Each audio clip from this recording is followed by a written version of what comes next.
woman's tireless work doesn't stop even when she gets home. She's converted 200 acres of farmland and her family home to organic status, is an active board member of the Soil Association, has just launched her own brand of organic food, Lake House Organics. It amazes me that she still combines all this with a highly successful career running her own production company.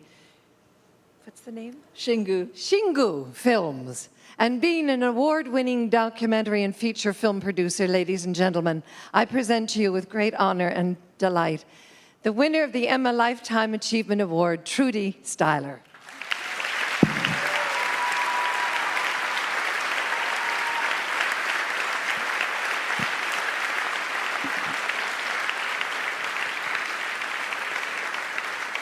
Thank you. Good evening, and thank you to the EMA for this very special award. I'd like to share it, if I may, with my beloved husband, Sting, who co-founded the Rainforest Foundation with me.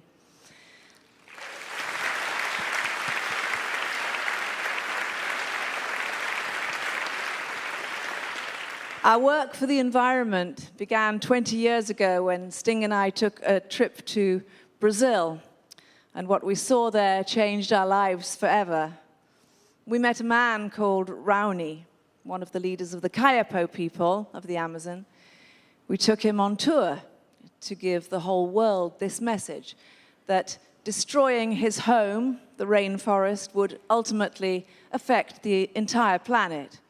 We used our celebrity to draw attention to an environmental and humanitarian crisis.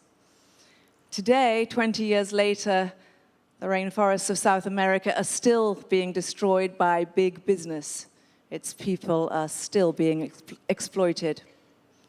In Ecuador, 30,000 indigenous people have been without clean water for nearly 40 years because from 1967 till 1992, the oil giant Texaco Chevron dumped 18.5 billion gallons of toxic waste directly into the rivers and onto their land. When Texaco moved on, they left behind them one of the most contaminated industrial sites in the world and thousands of sick and dying people. Working alongside UNICEF Ecuador, the Rainforest Foundation is now funding a project to bring these people fresh water for the first time in 4 decades. Thank you.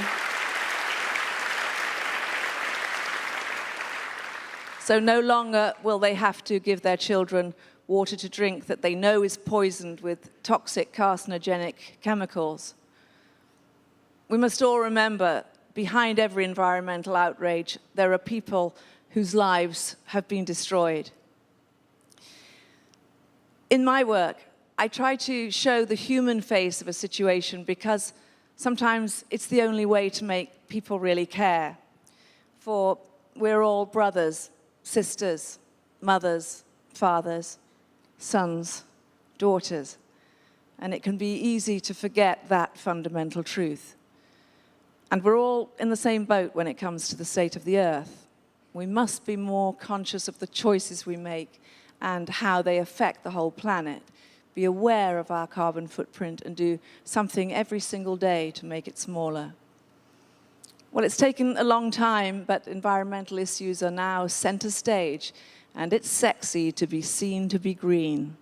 But we can't sit back and relax just because we've got that beautiful hybrid car and the organic lifestyle.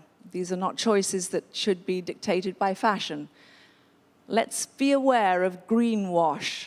Let's not be fooled by companies who say all the right things but do all the wrong ones. We need